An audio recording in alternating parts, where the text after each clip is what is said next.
लोग देख ले बानी भोजपुरी के। हम भैया भोजपुर जिला के नहीं थी ना, हमरा लगे भोजपुरी के कोनो डिग्री बा। हम तो पूर्णिया के रहे वाला बानी जा, लेकिन भोजपुरी जबान हमरा के आवेला। और जो ये नात नजम हम लोग के सुनाबे नी, ये हमार खुदे लिखल भोजपुरी है। कथा बोलते पारलेन ना मने হয়। আমার ভোজপুরের কোনো ডিগ্রি নাই, আর আমি ভোজপুর জেলারও না, পূর্ণিয়া জেলার, কিন্তু আমি ভোজপুরি ভাষায় বয়ানও রাখতে পারি, ভোজপুরি ভাষাতে আলোচনা করতে পারি, ভোজপুরি ভাষা আমি জানি। আর যত নাত হামদগুলো নাজমগুলো আপনারাকে যে গজলগুলো শোনাই আমি নিজে তৈরি করি। আর আমাদের শেরশাহ বাদিয়াতে ভোজপুরি ভাষাটা আমি প্রথম কালচারে আমি যে আছে এই নাত নাজমগুলো আমি তৈরি করেছি। এই জন্য আমার পরিচয়টা ভোজপুরি হিসেবে মানুষ জানে যে ওটাই আব্দুস শাকুর যে ভোজপুরি বলে। এই জন্য আমার টাইটেল হলো রাহিমি, যেরকম সালাফি নাদাবি আছে না, আমার টাইটেল হলো রাহিমি, কিন্তু মানুষ আমাকে আব্দুস শাকুর থেকে বেশি ভোজপুরির নামে চেনে, যে ওইটাই আব্দুস শাকুর যে ভোজপুরি বলে। যা হোক, আপনারা তাহলে বুঝে গেলেন যে আমাকে ভোজপুরি কেন বলেন। তাহলে এ ভাই अगर हम भोजपुरी में बोलें तो रवा लोग के समझ में ना आई। আমি যদি ভোজপুরি তখন বয়ান রাখি তো আপনারা কি বুঝতে পারবেন না। তখন কি রকম হবে কথাটা জানেন? যে ভাইস আমাদের ভাষাতে আপনাদের একটাই ভাষা কি, বাংলা। বাজারে গেলেও বাংলা, ডাক্তারখানা গেলেও বাংলা, বাড়িতে থাকলেও বাংলা, যেখানে থাকেন একটাই ভাষা। কিন্তু আমাদের ভাষা হলো বিভিন্ন রকমের। আমরা যখন যেরকম থাকি সেরকম আমাদের ভাষা ব্যবহার হয়। বলবেন তাহলে কিরকম ভাষা, কতটি জানেন?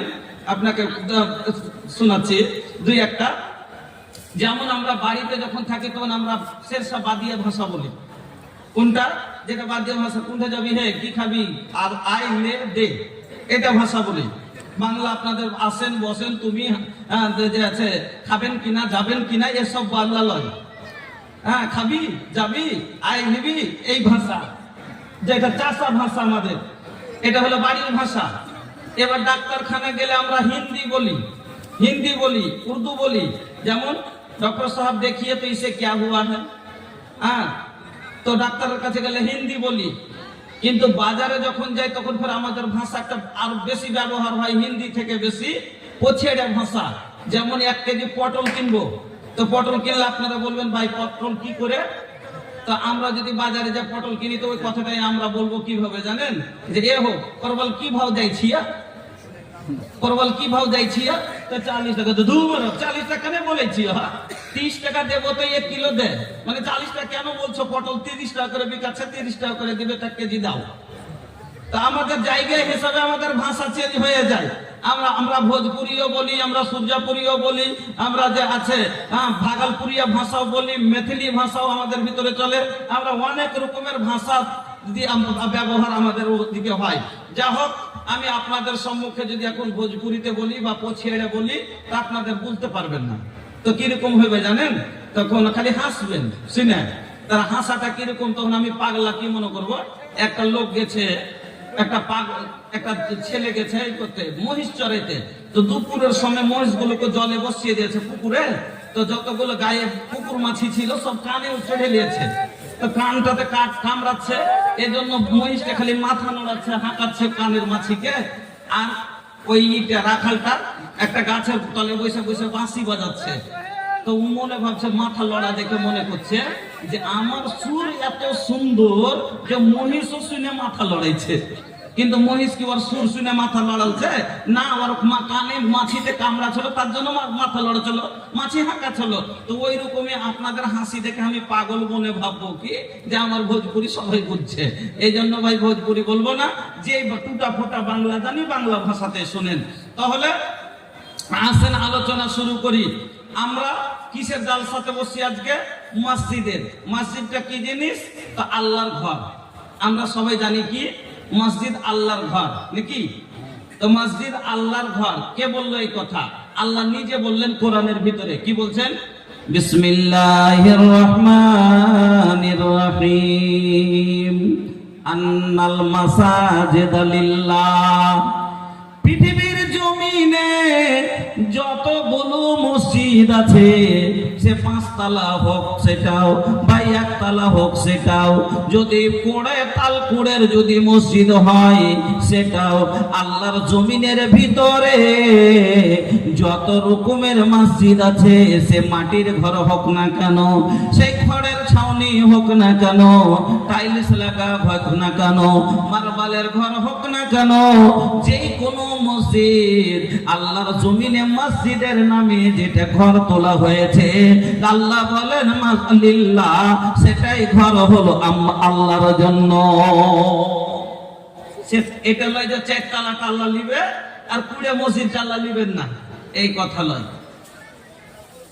আল্লাহর নবী বলেন আহাব্বুল বেলাদে ইলাল্লাহি মাসাজিদুহা ওয়া আবগাদুল বেলাদে ইলাল্লাহি আসওয়াকুহা। আল্লাহর নবী বলছেন আল্লাহর নজরে দুনিয়ার জমিনের ভিতরে সব চাইতে পছন্দনীয় জায়গা যে কি মসজিদ, আর সব চাইতে জঘন্য জায়গা হলো বাজারের জায়গা। সব চাইতে জঘন্য জায়গা হলো বাজার। আমাদের বিপরীত, আমরা বাজারের জায়গাকে মনে করি দামি জায়গা, আমরা মার্কেটকে মনে করি ভালো জায়গা, কিন্তু নবীজি বলছেন না, বাজার হলো কিসের জায়গা? আল্লাহর নজরে সব চাইতে জঘন্য জায়গা হলো বাজার। কেন জঘন্য বলা হলো? বাজারে জীবনে তসবিহ করতে দেখেছেন, বাজারে নামাজ পড়তে দেখেছেন, বাজারে কোনো জিকির আজকার হয়, দিনের কথা হয় না, বাজারে গান বাজে না বাজারে কি হয় না, তো বাজারে বিক্রিতে হেরফের হয়, বাজারে ধোকাদারি দেওয়াদারি হয়, বাজারে দাড়ি মারামারি হয়, বাজারে সব সময় গুনার কাজ হয় না। এই জন্য আল্লাহর নজরে পৃথিবীর জমিনে সব চাইতে জঘন্য জায়গা হলো বাজার, আর আল্লাহর নজরে সব চাইতে প্রিয় জায়গা হলো মসজিদ। কেন? মসজিদের ভিতরে একটা জালেম লোক যদি যায়, গাল দেবে না? দেবে। একটা যদি জাহেল লোক জমি আল্লাহর মসজিদের ভিতরে যায়, তবে মসজিদ বলে ওর জ্ঞান আছে, মসজিদের ভিতরে একটা মজাকের কথা বলবে না, ইয়ারকির কথা বলে না। কেউ যদি বলে দেয়, এই বোকা বুঝিস না, মসজিদ বলে না, ওকে ধমক দিয়ে বলবে, এই এটা আল্লাহর ঘর, জানিস আল্লাহর ঘরে এসব কথা বলতে হয়। তাহলে একটা এমনি লোকেরও জ্ঞান আছে যে আল্লাহর ঘরে অসম্মানের কথা বলতে নেই। তাহলে এই জন্য আল্লাহ এখানে সব জিনিস থেকে, ধোঁকাধাড়ি থেকে, ঝুট থেকে, ফেরেব থেকে, দাগাবাজি থেকে, লুচ্চামি থেকে, সব জায়গা থেকে এক জায়গাতে হেফাজতে থাকে। এই জন্য হলো এটা আল্লাহর নিজের নজরে সবচাইতে প্রিয় জায়গা। আমার বন্ধুরা, এবার মসজিদ হলো আল্লাহর ঘর। আপনারা জানলেন, আল্লাহ বলছেন ফালা তাদউ মাআল্লাহি আহাদা, ওই ঘরের ভিতরে তোমরা কাউরির উপাসনা করো না, কাউরির ইবাদত করো না, কাউকে দেখো না, কাউরির বান্দেগি করো না। ওই ঘরের ভিতরে শুধু কার ইবাদত হবে? মসজিদ ধান রাখা গোডাউন নয়, মসজিদ কোনো মিছিলের মিটিং এর জায়গা নাই, মসজিদ বিচারের জায়গা নয়, মসজিদ কিসের জায়গা রে? না তো হলো মসজিদ আল্লাহর ইবাদতের জায়গা। তাহলে এই আয়াত থেকে বুঝে গেলেন যে মসজিদ আল্লাহর ঘর, স্পষ্ট হয়ে গেল।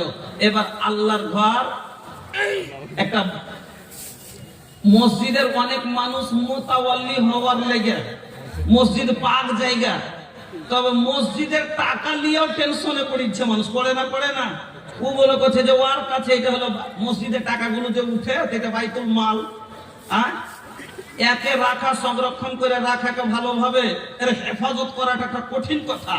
তো যার ভিতরে আল্লাহর ভয় আছে, ও জীবনে কোনোদিন মসজিদের টাকার দায়িত্ব জিম্মেদারি নিতে চাইবে না। কেন? কোনটা যদি আমার অপচয় 1 টাকা খরচ হয়ে যায়, আমি আল্লাহর কাছে জবাবদেহি হয়ে যাবে, আমি আল্লাহর কাছে জবাব দিতে হবে, আমি উঠতে পারবো না।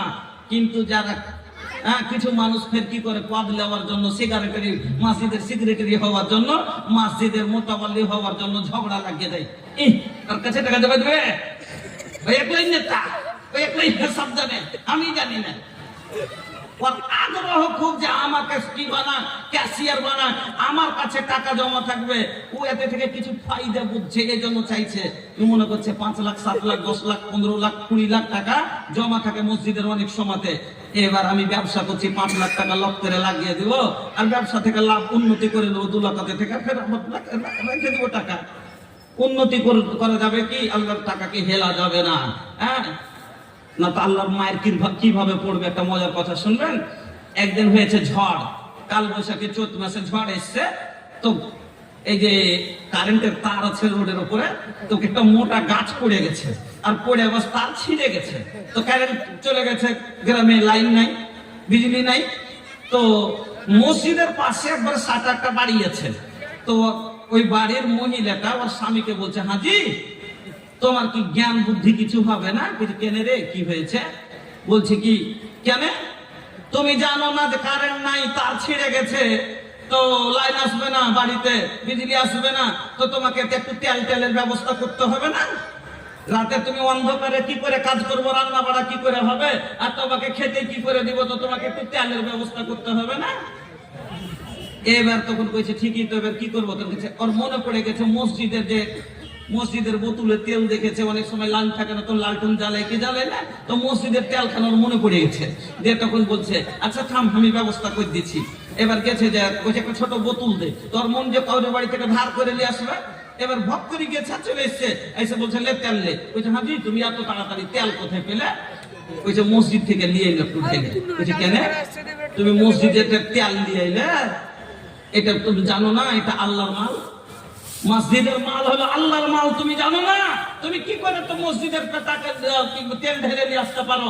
যখন এই কথা বলেছে, তখন আর স্ত্রীকে বাং পড়াইছে। বাং পড়া মানে কি? ওকে কি পড়াইছে? আরে পাগলি শুন, আমিও আল্লাহর বান্দা, ঘরও আল্লাহর ঘর, আর তেলও আল্লাহর তেল, তো আমিও আল্লাহর, ঘরও আল্লাহর। ও আরবি তোকে কইছে কি, কি আনা আব্দুল্লাহ, বুঝা আমি হলো আল্লাহর বান্দা। ওয়াল বাইতু বাইতুল্লাহ, আর ঘর হলো আল্লাহর ঘর। ওয়াল জাইতু জাইতুল্লাহ, আর তেল হলো আল্লাহর তেল। তাহলে আমিও হলাম আল্লাহর, ঘরও হলো আল্লাহর। কোরআনের কথা লয়, বুঝাবার জন্য বলছি কথাটা, হ্যাঁ, তো হাদিসের কথা লয়।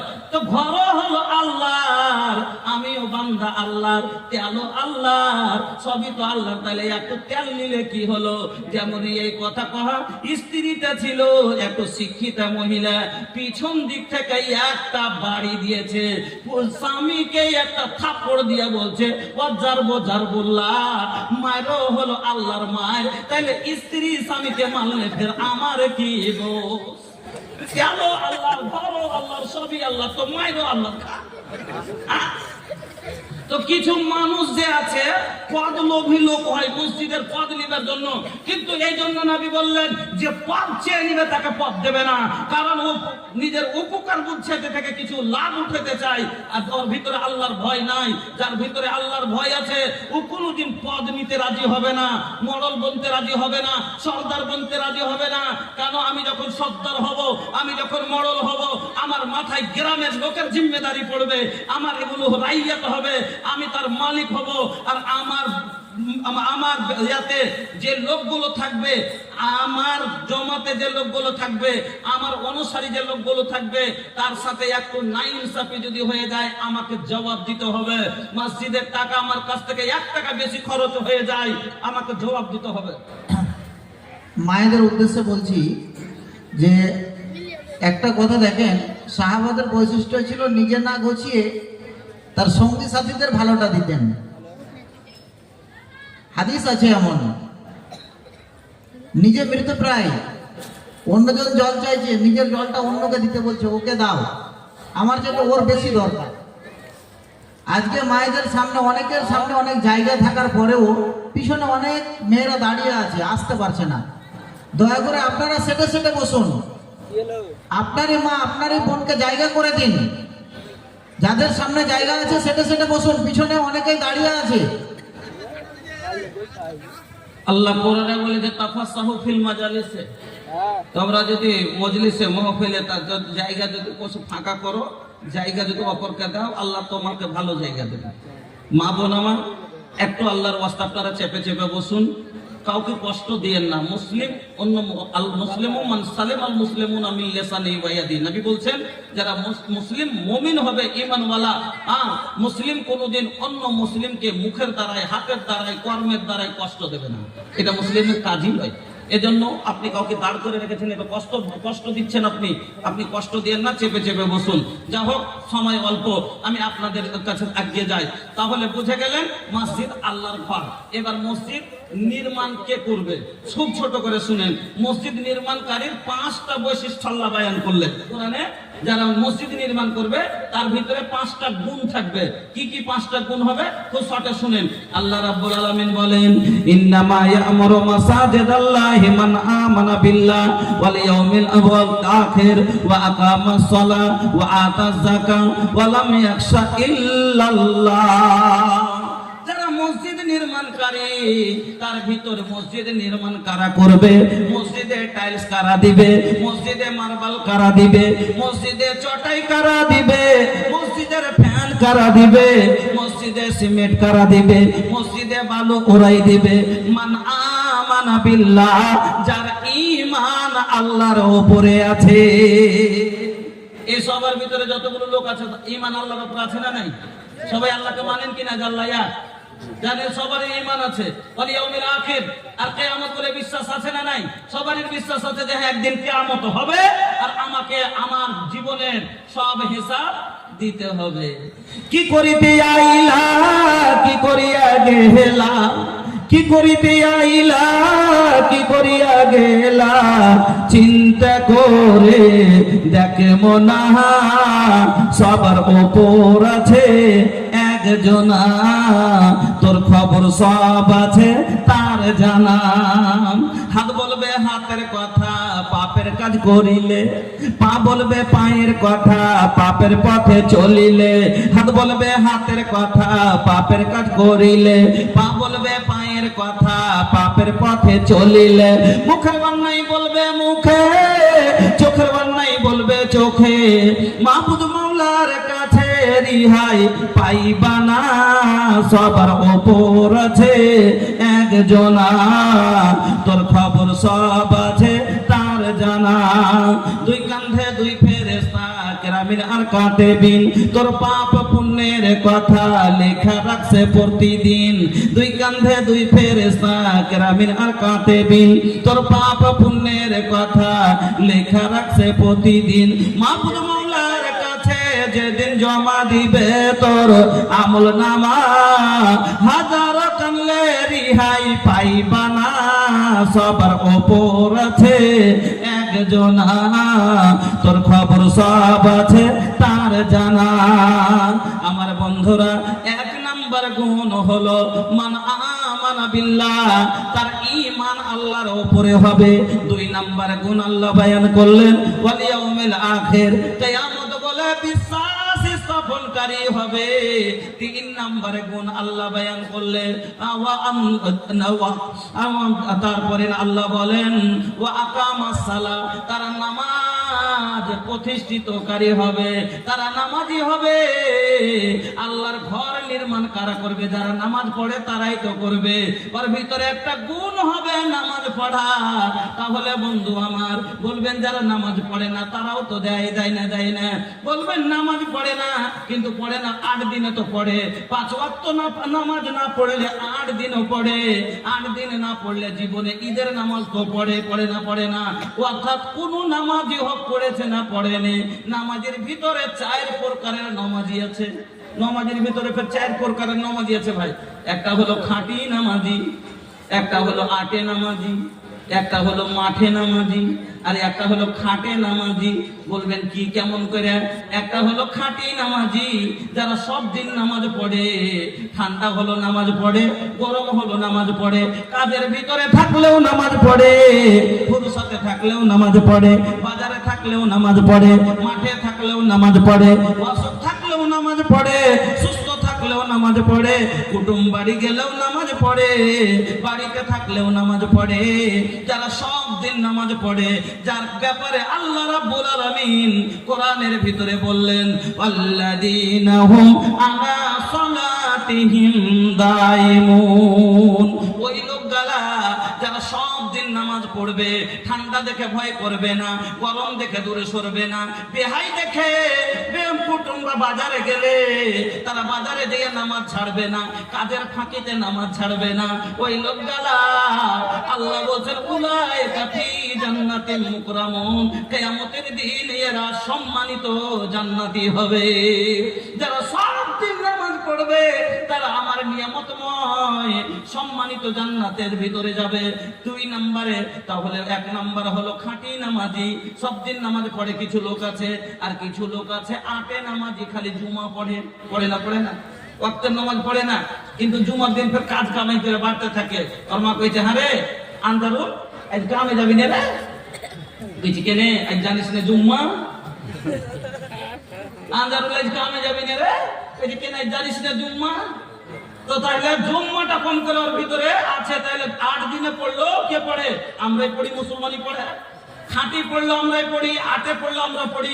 একটা মাঠে বিদেশে যুগ যুগ পড়ে থাকছে, দিল্লিতে, বোম্বাইতে, পাঞ্জাবে আর গুজরাটে, সৌদি আরবে, এখানে ওখানে জুমার নামাজটাও পড়ে না। এরকম লোক আছে যে বউ জীবনে জুমাও পড়ে না, কিন্তু ঈদে বাড়ি আছে বউ বাচ্চালে ঈদটা করি গে।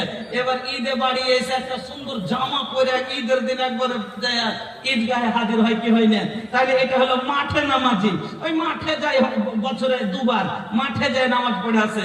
আর একটা হলো খাটে নামাজি, চাচা মরেছে, জানাজাতে না দিলে মানুষের নিন্দা করবে, বাপ মরেছে, জানাজায় না গেলে মানুষে কি বলবে, তার জন্য জানাজাতে যায়। তো আমি যেটা আপনাকে বলতে চাইছি, আমার কথাটা বুঝিয়েন, যদিও খাঁটি পড়ে তবে মুসলমানই পড়ে, যদিও আটে পড়ে মুসলমানই পড়ে, যদিও মাঠে পড়ে মুসলমানই পড়ে, যদিও খাটে পড়ে মুসলমানই পড়ে, কিন্তু কাফের নামাজ পড়ে না।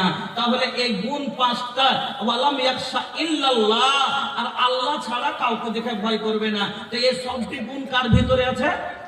মুমিনের ভিতরে, আপনার আমার ভিতরে, আমরাই করি। তাহলে বুঝে গেলেন মসজিদ নির্মাণের কাজ হলো আপনার আমার মুসলমানের। এবার আছেন, বলবেন মুফতি সাহেব ঠিক আছে মসজিদ বানাবো, কি পাওয়া যাবে? তো নবীজি বলে দিলেন, কারণ কোনই কাজ ভাই বিনা উপকারে করতে নেই, নাকি? যেটাতে আমার লাভ নাই, ফায়দা নাই, সে কাজটা করবো কেন? নাকি যে বেফায়দার কাজ আমি করবো কেন? যেটাতে মানুষ বলে না, লাভে লোহা বহে, বিনা লাভে তুলা বহে দেয় না। তো লাভ না পাইলে আমি করব কেন? জাগবো রাতে, আমি কেন এত ঠান্ডাতে উজু করব? আমি মসজিদ নির্মাণ করব, পরিশ্রম করে 8 ঘন্টা কাজ করার পরে 500 টাকা পেয়েছি, কেন মসজিদে দিব? তো কি পাওয়া যাবে? আল্লাহ রাসূল বললেন বিনিময়ে কি পাওয়া যাবে? তো নবীজি বললেন, মান বানা লিল্লাহি মসজিদান বানাল্লাহু লাহু বাইতান ফিল জান্নাহ, যে মসজিদ নির্মাণ করবে আল্লাহ রাব্বুল আলামিন তার জন্য জান্নাতে ঘর নির্মাণ করবে। যারা মসজিদ বানাবে আল্লাহর জমিনে, আল্লাহ তার জন্য জান্নাতে সোনা চাঁদির বিল্ডিং তৈরি করবে। তাহলে বলবেন মৌলভী সাহেব আপনি বললেন আর আমরা মেনে নেব? আপনি বললেন, অনেক মৌলভী সাহেব বলছে, তো তাহলে কেমন করে মেনে নেব? চোখে কিছু নমুনা দেখাতে চাই, দেখতে পারবেন? কেউ পেয়েছে? যদি দেখতে চাহেন তাহলে চলেন এবার আপনাকে একটু আগে নিয়ে যাই, প্রাচীন কালে, কার যুগে? ঈসা আলাইহিস সালামের জামানাতে। চলেন একটা ঘটনা শুনেন। ঈসা আলাইহিস সালামের মার নাম হলো মারিয়াম।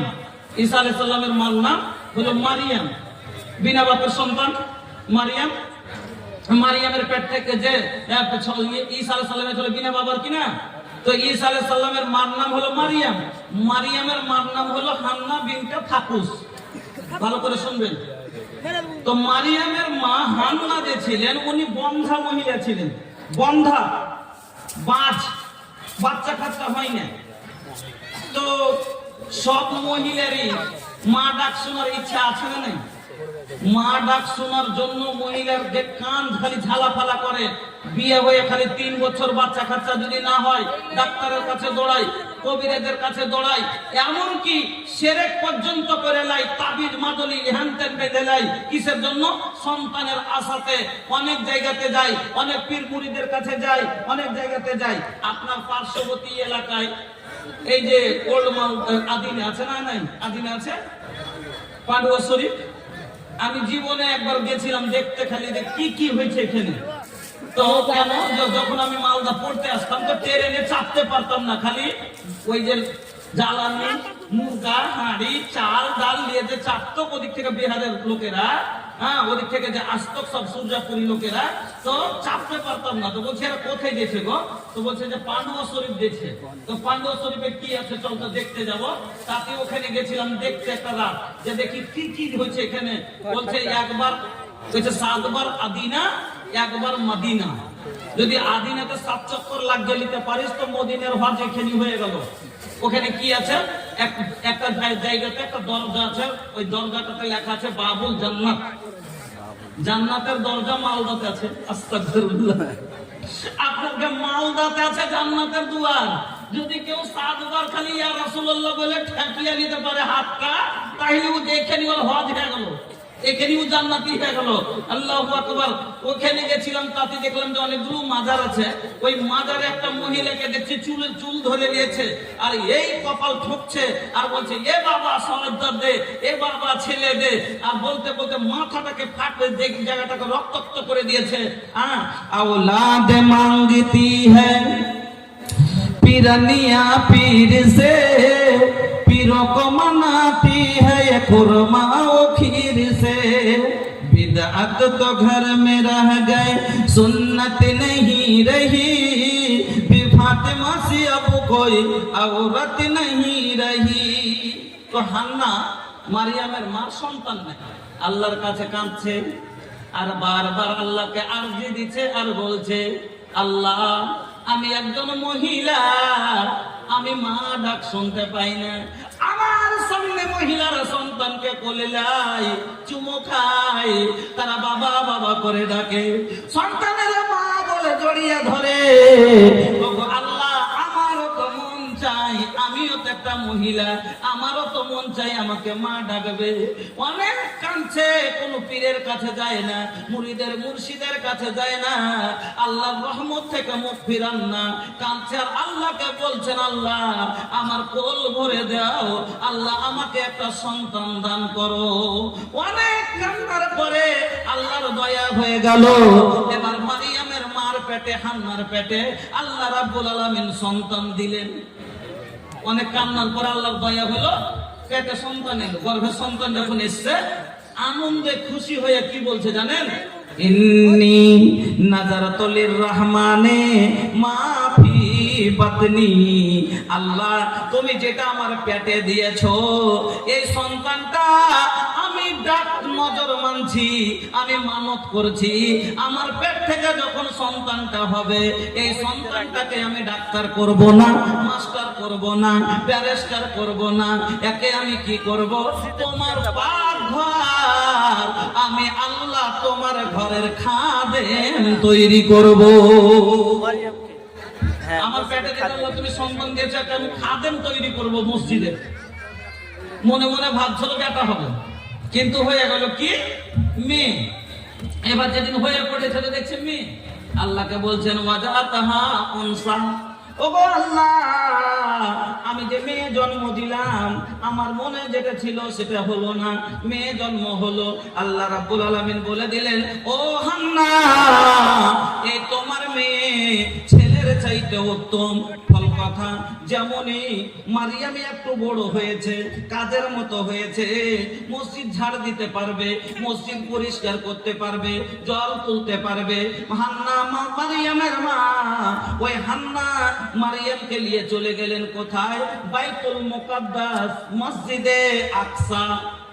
যে মসজিদ ফিলিস্তিনের মসজিদ আকসা নিয়ে ঝগড়া চলছে না, ওই মসজিদে আকসা তখন ছিল কেবলা, ওইদিকে মুখ করে নামাজ পড়তো।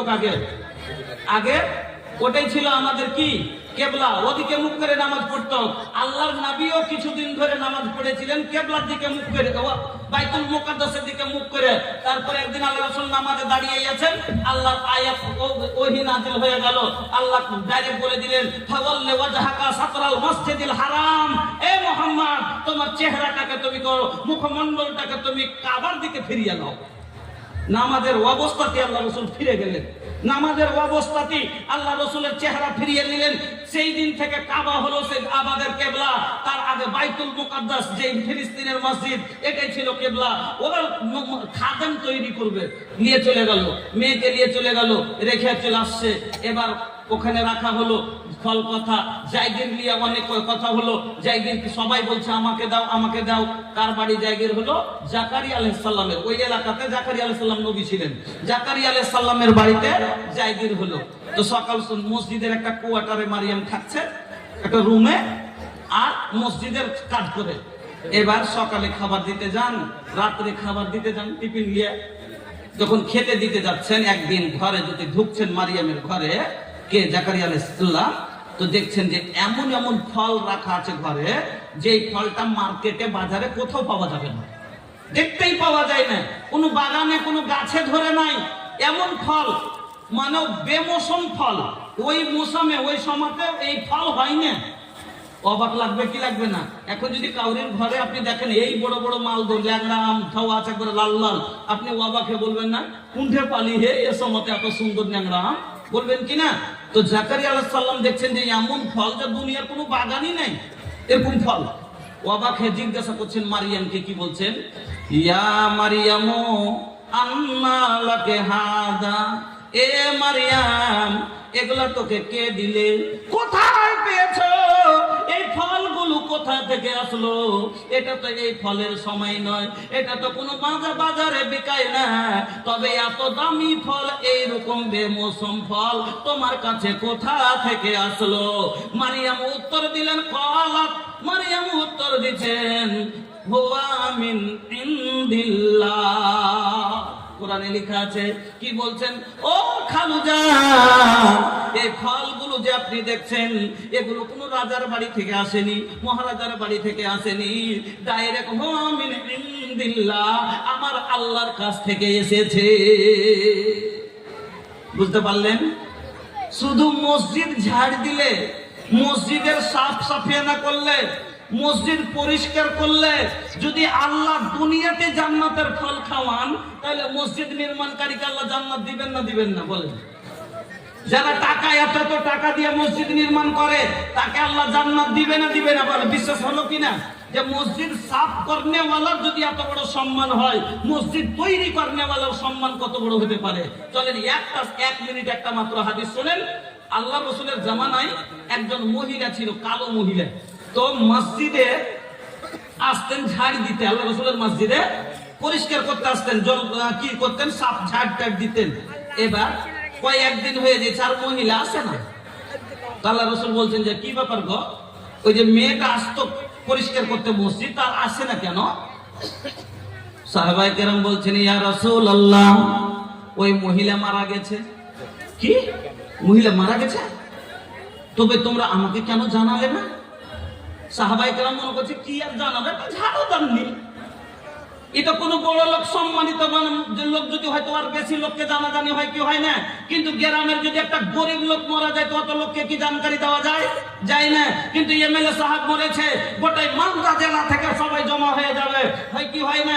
তবে গরিব মহিলা, ফকিরনি মহিলা, ঝাড়ুদারনি মহিলা মরেছে, কাকে জানাবে? কাউকে জানাজানি নাই। সাহাবায়ে কেরাম যে নিজেই দফন করে দিয়েছে, দফন করে চলে এসেছেন। আল্লাহ রসুল জানেন না।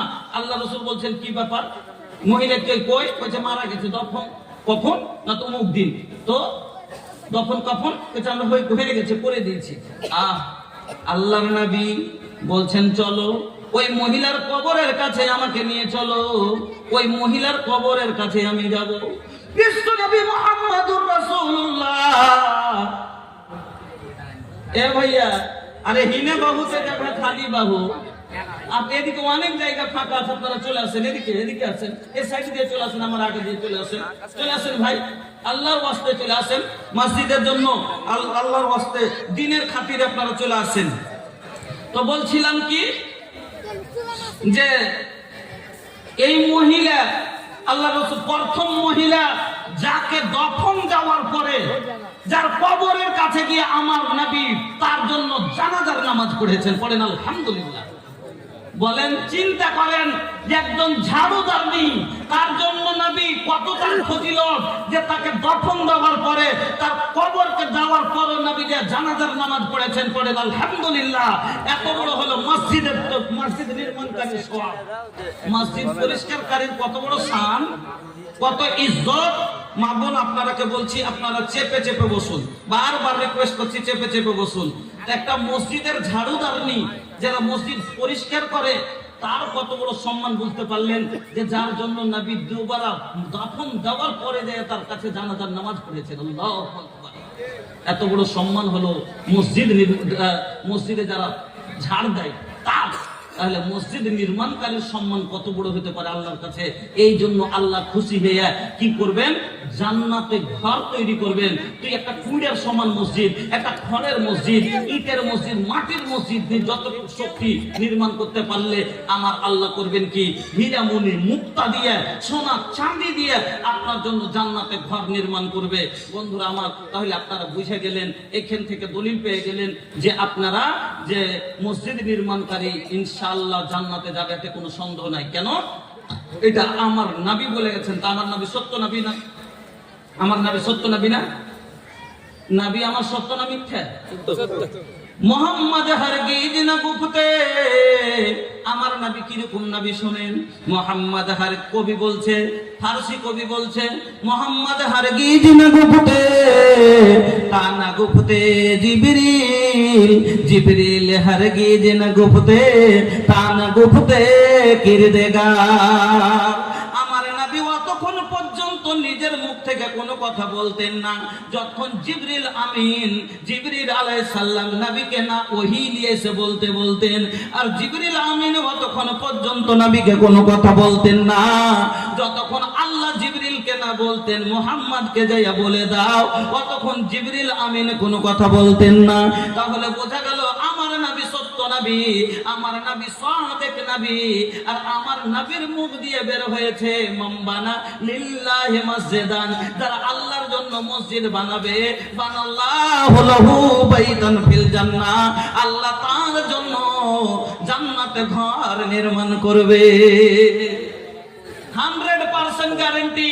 কারণ আমার নবী সত্য নবী, আর আমার নবীর মুখ দিয়ে বেরিয়েছে মানে এটা সুসংবাদ আপনার জন্য, যে তোরা জান্নাত নিয়ে এলে, দুনিয়াতে মসজিদ নির্মাণ কর, জান্নাত নিয়ে এলে। এজন্য ভাই আল্লাহর ঘর নির্মাণ করেন আর জান্নাত লেন। আপনাদের বলবো, খালি কি জান্নাতই পাবেন? এক এক করে হাদিসগুলো কতগুলো লাভ হবে, একটা একটা করে 5-7টা হাদিস আরো শোনাবো আপনাকে। তবে মাঝে মধ্যে কালেকশন নিব, আর একটা একটা করে আপনার দানের কি কি উপকার হবে আপনাকে শোনাবো। আলহামদুলিল্লাহ, আমার ভাইজান সর্বপ্রথম এই জান্নাত